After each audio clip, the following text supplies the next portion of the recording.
Welcome to the Kitsap Literary Artists and Writers and its monthly author showcase. I'm your host, Mark Miller. Author Wendy Hinman is visiting with us this month at the Bremerton Kitsap Access Television Studios. Wendy and I met at the Sylvan Way branch of Kitsap Regional Library when we had a signing event. Wendy writes inspiring books about her adventures sailing around the world. Welcome to our broadcast, and I would like to shake hands for Kitsap Literary Artists and Writers, Wendy Hinman. Thank you for having me come. Nice to be here.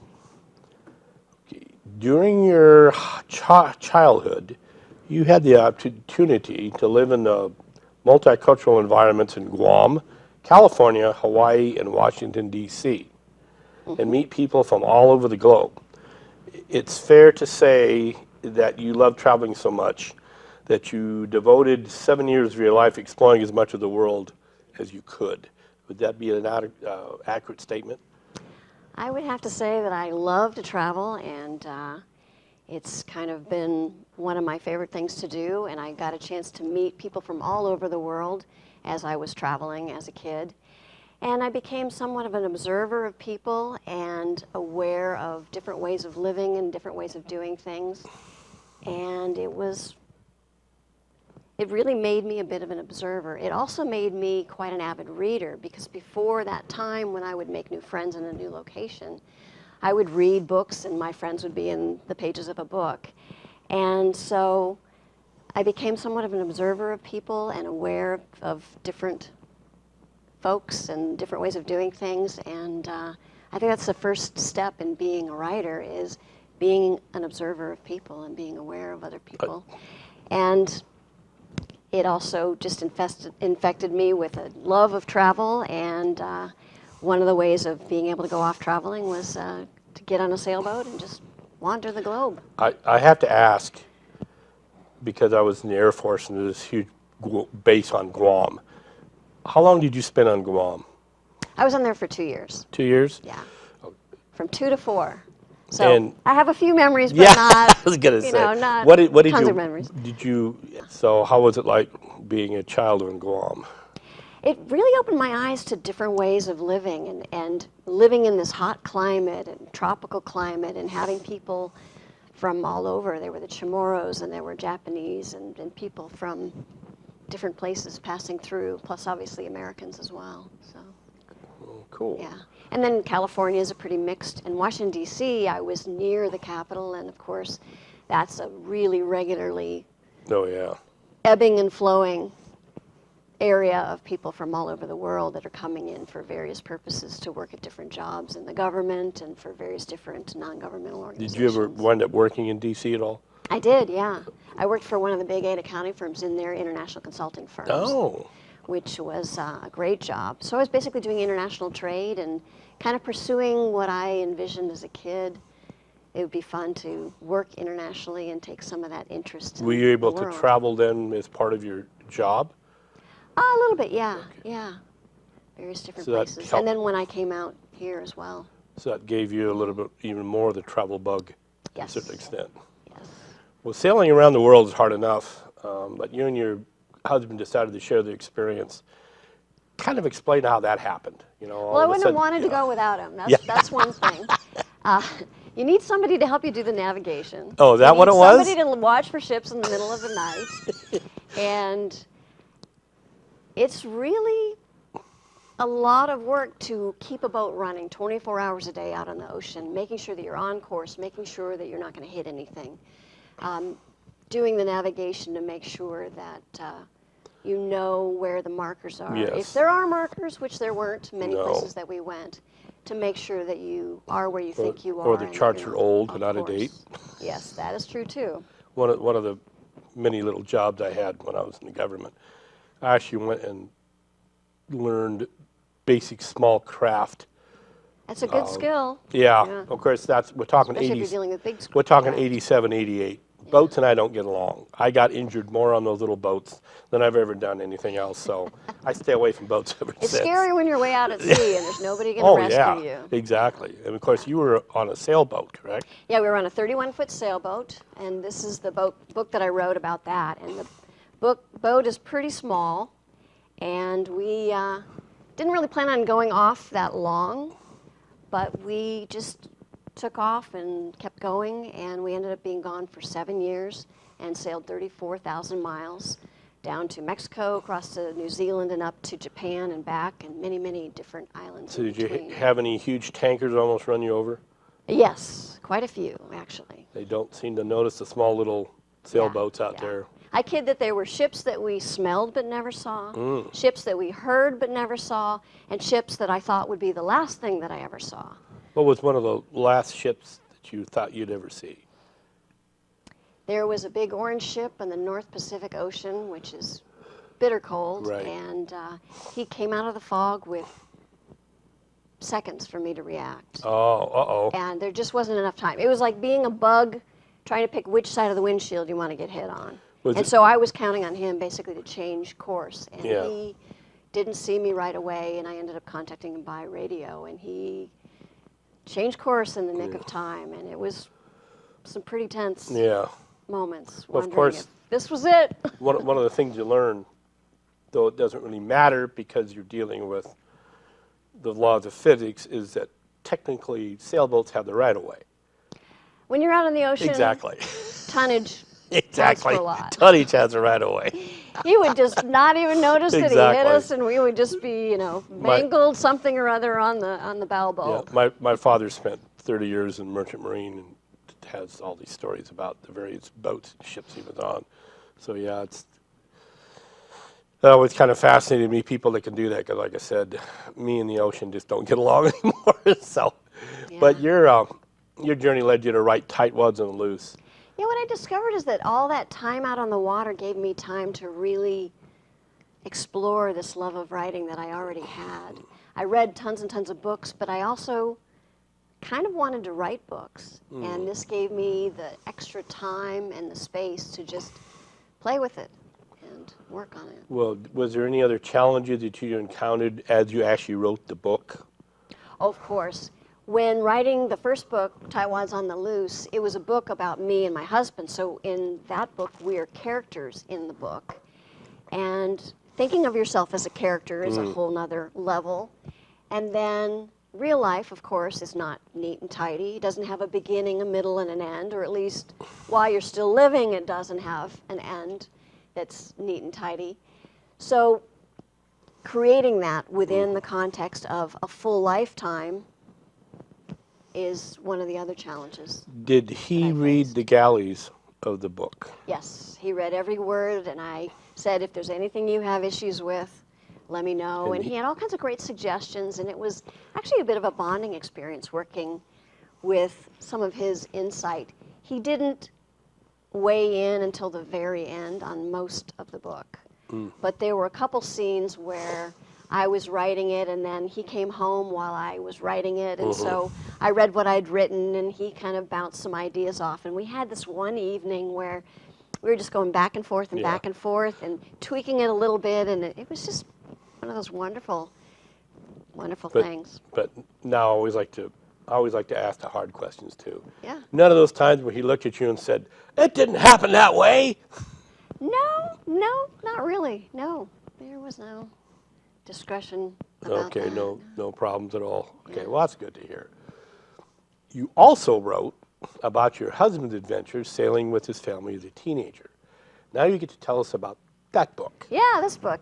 So in this book, Sea Trials, Around the World with Duct Tape and Baling Wire, basically my husband had already sailed around the world as a kid.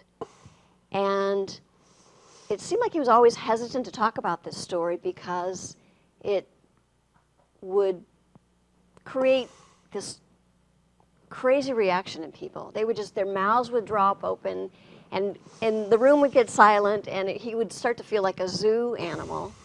And part of that was because he was shipwrecked at the age of 14, and every detail that he told about this journey was just more and more unbelievable.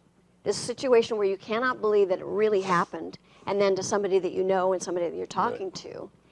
And so I'd been hearing these stories all the years that we'd been married. I figured when we went on our journey that he'd already gotten the shipwreck out of the way. No. So that we weren't going to need to do that. No more shipwrecks then. But I'd heard little snippets like, yeah, you remember the time when the boat was sinking off of Israel? You remember the time when Abdul, our pilot, got lost in the Suez Canal? Uh-oh. Or do you remember the time when Mom tried to poison us? Or, I mean, just these crazy different things, and they're just these really tantalizing details. And I'd been hearing them in all the years that we'd been together from various different perspectives, from my husband's perspective and his family, and those great dinner table talks at Thanksgiving and so forth. And when I finished Tightwads on the Loose, it was time for a new big project. And I got my hands on the letters that the family had written home, the logbook that they had kept while they were sailing, the sextant, pictures, all sorts of different things, and sorted through it. And the story was even more vivid than I initially thought. Well, you need to give the audience a little bit of a tantalizing detail. So how long was your husband actually shipwrecked? So they hit the reef at 4 o'clock in the morning, which is when these things usually seem to happen, in darkness. And the boat just got picked up, this 20-ton vessel picked up, hurled onto the reef, and slammed down onto the reef, and it's filling with water, and they're all hanging on for dear life. And as it starts to get light, they're worried that the boat's going to roll over and sink, and they're going to get trapped. Exactly. So they start making plans to abandon ship, and their dinghy gets ripped out of their hands, and then they start launching the life raft, hoping that this time the life raft will actually inflate properly. And there's a couple of stories about that earlier on in the book. And they do inflate the life raft and eventually pull it out from underneath where it's getting stuck by the reef. And as it gets light, they realize there's an island not that far away. So they abandon ship and they go to the island, and they're sitting on this white sandy beach. There's a bit of scrub, a couple of palm trees, and thinking, well, now what? And their boat's out there with a big hole in it filling with water, and they're not sure how long it's going to take. And they start pulling food and water off the boat. Eventually they got rescued. They were on the island for about a week. Oh, okay. And then they thought that was the end of their voyage. And they got towed into the city with all their bedraggled, waterlogged belongings that they'd stripped off the boat with them. Which city? Into Suva in Fiji in the South Pacific. Okay. And they thought that was the end of their voyage. But then a company said, I think we might be able to pull your boat off the reef. They were able to pull the boat off the reef, and it had a big hole in it, as you can see on the cover of the book. Oh, okay. And just getting the boat off the reef was a whole big, complicated thing. But they rebuilt the boat in blistering tropical sun, Of course. 10 months. And then, of course, spent most of the money rebuilding the boat. And managed to finish sailing the rest of the way around the world. But because they spent most of the money and they hadn't been able to fix the boat properly, the rest many more misadventures haunted them the rest of the way around the world. So. Well, then I've got to ask that, okay, so your husband went through all that. And he wanted to go again, yes. Exactly, yet. There's your first clue. They were a little nuts, I was going to right? say, when you first, I guess, when you guys first started, or did you broach the original subject about taking another trip? I did. Actually, it was my idea to take this trip. And so, but I knew that he was receptive. Okay. I knew that he wanted to do it. So he didn't look at you like, "Oh, you nuts." No, he was very interested in sailing. And we sailed together for about 12 years before we took off on this journey. So I guess he's the type of person that always had the sailing or seaman's bug. You know, Yeah, it's like I said, my dad, we got in the merchant marine, you know, young, and he kept going back to it over the rest of his life. Yeah, you get it in your You get blood, and you just some want to people keep. get that. Yeah, the whole they get Yeah. the sea in the blood. You And know, I stuff grew like up that. sailing from when we moved to Hawaii. We bought a boat and we sailed all over the Hawaiian Islands, and so I was pretty interested in this idea of taking off on a sailboat and exploring the world. And when we'd saved enough money for a little boat, we decided to go ahead and take the plunge. Being a writer now, since I'm retired, is kind of a change from my, you know, previous career in law enforcement. You know, have you uncovered anything in your life which your writing has exposed that made you like? Because sometimes I'll be writing, because I primarily write fiction, but even so, you're writing characters, and all of a sudden, you'll be writing something, and you'll remember something that happened, and you, oh my God, that's right. Did anything like that kind of happen when you were writing the books? Yeah, I think one of the best parts about writing is it lets you explore something a little bit more deeply. And as I was writing the book Tightwads on the Loose, I was exploring what did I learn on this journey. So I had to do a lot of self-introspection and figure out how it changed us and how we're going to live differently as a result of this journey. Okay, I'm going to be nosy. What do you mean by that? How are you going to live differently because of the journey? Well, not doing, well, I slowed down and really embraced writing and a more quiet, flexible, open-minded life than I had before. I was really doing a 9-to-5, crazy, running around, working before we left, and I couldn't go back to that when we were finished sailing. My time was my own for so many years, and You get, well, that old phrase, the freedom of the open sea. yeah. And like you said, both you and your husband already had some of that in you because of your previous life. Right. And now just kind of like emphasized it. Yeah, exactly. And finding out what the reader can relate to. I mean, everyone's lived Yeah. through various experiences. They haven't sailed around, but they've been through experiences where they've been really frightened or really wondering if they could go on and knowing that they really didn't have any choice. And so making it universal And you've already mentioned the draws fact the that reader in. you, kind of, I know fiction writers, we really become involved with our characters. But you've already mentioned that you and your husband were the characters. Yeah, I'm And pretty in- involved with yeah. those. And in your book that you wrote about him and his family, his whole family were the characters. Right. But I am working on fiction. Okay. And that is a whole nother then arena. how does this enhance your writing skills when you wrote nonfiction and now going into fiction? Right. Before I had been writing some technical writing, Right. quite a bit before that. And writing in scenes is very different from technical writing or blog writing, which I was doing quite a bit while we were traveling, or magazine articles, newspaper articles, which I had done before. So writing in scene, making it really vivid and so that people who were not there feel like they're there. But then when you're taking another level to fiction, it's using the truth, the facts such as they are, Right. and then making a whole bunch of decisions as to which facts you're going to play with and which facts you're going to keep straight. I mean, you can use real history as your guide, or you can make a completely new world, and it's a whole series of decisions. And with these two stories, I had a lot of material. I had to make decisions about what gets to go in the book and Right. what has to stay out, because nobody wants to read a tome this big. Well, a lot of people don't want to read Yeah. a tome this big. You'll cut down the number of readers you'll have that's who are true. going to be willing to take a plunge. And what do I need to actually tell the story, and what has to stay out? So what's your fiction you're working on? I'm working on a story based on Garth's grandmother, and she's got an incredible scrapbook of early 20th century San Francisco, Oh, and the Great Fire, and some interesting things. So I'm starting with those facts, and I'm going to play quite a bit. And So I've got some other stories I'm interweaving. So the with San that. Francisco earthquake and fire? Beyond that, from there on. Oh, no, let me know when you're done. That sounds like a Yeah.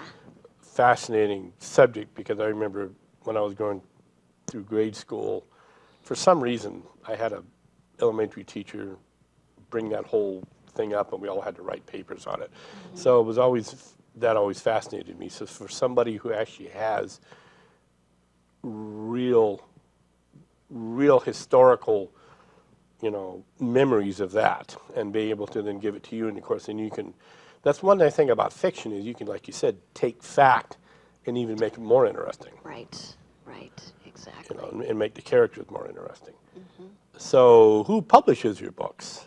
Salsa Press, which is a company that I've created for this purpose, and I've been pretty happy with how that's gone. One thing, I spend a lot of time talking to various different writers to figure out the best approach. Yeah. And with sailing books, there's a very clear market. Oh, yeah. Sailors are going to love this book. Now, many other people may like it as well, but sailors are definitely going to love it. And some of the big publishers are not as interested in a sailing book. And I learned that pretty quickly as I did my research. And one thing I love is that I can keep doing marketing and promotion for as long as I'm willing to do it. I don't have to do the 3 months and then you're done. Yeah. I don't have to go to an event and wonder whether books are going to be at the event when I show up, which I've seen many of my friends, and they worry about True. having an event set up and then there's no books. I've seen that happen quite a few times.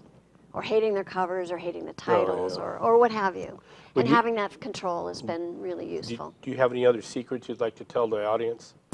I have had great luck in doing promotion. I guess my brain thinks that way, but I think of kind of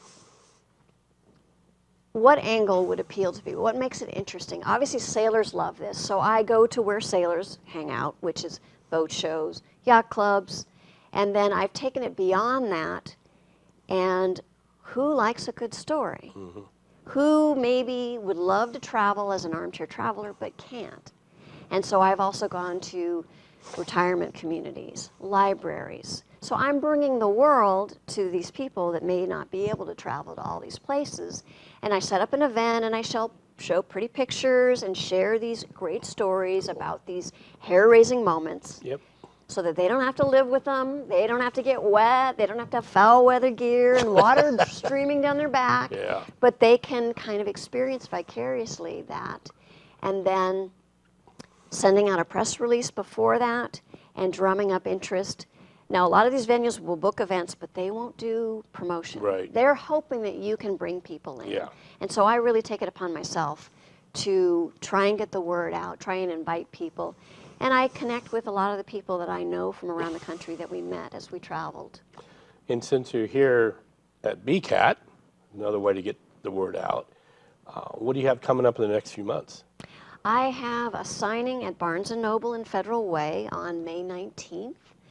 I have I have 2 presentations at Kiwanis, one tomorrow and one next week. Cool. And there's a whole bunch of items on my website, and there's also a slide of some different events that I've given you, that things that are coming up. I'm doing an event at Seward Park, stories and pictures, and then selling books afterwards at the Third Place Books in Seward Park on the 6th of June, which is a Thursday night, first Thursday in June. So what is your website, and if you have an email or anything else you'd like to tell the So my name, audience? wendyhinman.com, has all the events I have coming up, and I'm updating it on a very regular basis. One thing I've realized is that the more I say yes to opportunities, the more invitations I get. Oh, yes. And so every day almost I have a new email in my inbox saying, would you be interested in doing a presentation for Kiwanis, Rotary, Lions Club, our yacht club, our retirement village, assisted living location? And usually I try to say yes if I can make it. And then I can usually sell books afterwards. I don't have to count on people thinking about it and going to some website or go somewhere to buy a book, I'm right there with a whole table full of books, and they can buy one right afterwards if they're interested. Okay. And of so course, that's really helpful. And of course, you already said that your next project is more of a fiction based on history. That's going to be more challenging. So there's not going to be the natural sailor crowd for that one, but we'll cross that bridge when we get there, and who knows how that will work. Maybe my fan base from sailors will come across the divide with me. I've noticed that because my book has been awarded the Kirkus Best Book of the Year 2017. Oh, cool. Okay. And it was just named a finalist for the Forward Review's Best Book, which I'll find out in June if it wins. Because of that, it's getting a little bit more press beyond the sailors, and I think that'll be my way to kind of expand beyond my original fan base of sailors. Well, we're really happy to have you here today. And in Thanks for fact, inviting me. Peter It's wanted been me to fun. bring up the fact that we want to try to get you maybe a little bit more involved with Claw. Mm-hmm. And because you have all this nice little marketing background and everything, maybe you might actually come back here and help us interview some people. I would be happy to. That would be fun. I love talking about books, and I love talking to writers, and I love talking about the craft, and that's pretty fun. So as we wrap it up here, what's one quick sentence of additional advice for any writers? I would say the best way to be a good writer is be a really avid reader, be a global literary citizen, support bookstores, support writers, support fellow books, and start paving the way for your literary career long before you ever have that first book ready to go. Be a literary citizen. Well, once again, thank you for coming here, and hopefully we can use your talents again. Maybe you will host in the future, of course. And I'd like to thank all of our viewers for tuning into Bremerton Kitsap Access Television and viewing this Kitsap Literary Artists and Writers production. I also wish to thank the BCAT staff on camera and in the director's chair. Our broadcast is scheduled for Saturday evenings at 6 p.m. on Wave Cable Channel 3 and Comcast Channel 12. You can also view a live stream on the BCAT website at bcat.org. Keep in touch with our Facebook friends and author web pages to discover where you can meet local authors and artists. I hope everyone has a pleasant evening and a productive and fascinating week. Until next Saturday, I am Mark Miller with Kitsap Literary Artists and Writers in conjunction with Bremerton Kitsap Access Television. Good night.